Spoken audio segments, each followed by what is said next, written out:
কেউ পাওয়ার জন্য কাঁদে, আবার কেউ পেয়েও অবহেলা করে। মানুষ দুটো ক্ষেত্রেই বড্ড অসহায়। দুঃখকে বিক্রি করতে পারে না, আর সুখকে কিনতে পারে না। নিজের কষ্টের কথা কাউকে ভুলেও বলতে যাবেন না। মনে রাখবেন, মলম সবার ঘরে থাকে না, কিন্তু লবণ সবার ঘরে থাকে। প্রকৃত সত্য হলো, আপনার কষ্টগুলো একমাত্র আপনিই বুঝবেন, অন্য কেউ বুঝবে না।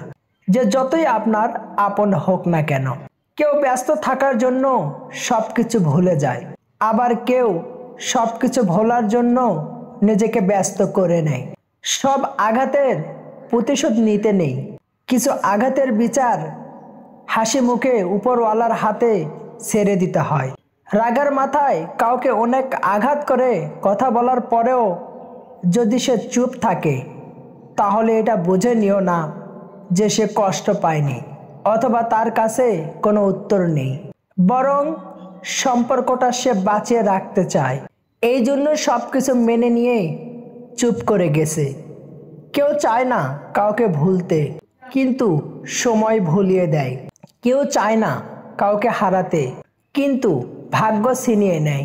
আপনার জন্য যেটা বরাদ্দ আছে, একটু দেরি হলেও সেটা আপনি অবশ্যই পাবেন।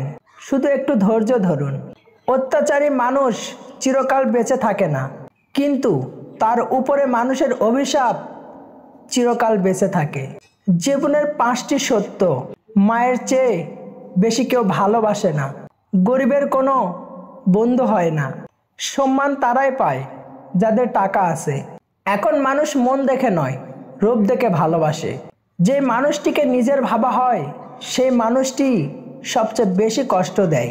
একটা কথা সবসময় মনে রেখো, বেঈমানদের সাথে যতই ভালো ব্যবহার করো না কেন, তারা শেষমেশ তোমাকে ধোঁকাই দেবে। আর তুমি যদি এদের কথা ভেবে মন খারাপ করো, তাহলে তুমি হচ্ছে পৃথিবীর সবচেয়ে বড় বোকা। যে মানুষটা টাকাকে নিজের জীবনের সবকিছু ভাবে এবং টাকার জন্য যে কোনো কাজ করতে পারে, এমন মানুষের থেকে নিজেকে সবসময় দূরে রাখার চেষ্টা করুন, না হলে আপনি বিপদে পড়তে পারেন। সারা জীবন টাকা টাকা করে কাটিয়ে দেবেন না। একদিন দেখবেন আপনার অনেক টাকা হয়েছে, কিন্তু সেই টাকাকে উপভোগ করার মতো পর্যাপ্ত জীবন নেই আপনার কাছে। যদি ভিডিওটি ভালো লাগে তাহলে একটি লাইক করে কমেন্টে আপনার মতামত জানাবেন। আর হ্যাঁ, নিজের খেয়াল নিজেই রাখবেন, কারণ এই স্বার্থপর পৃথিবীতে আপনার খেয়াল কেউ রাখবে না। So take care. দেখা হচ্ছে পরবর্তী ভিডিওতে।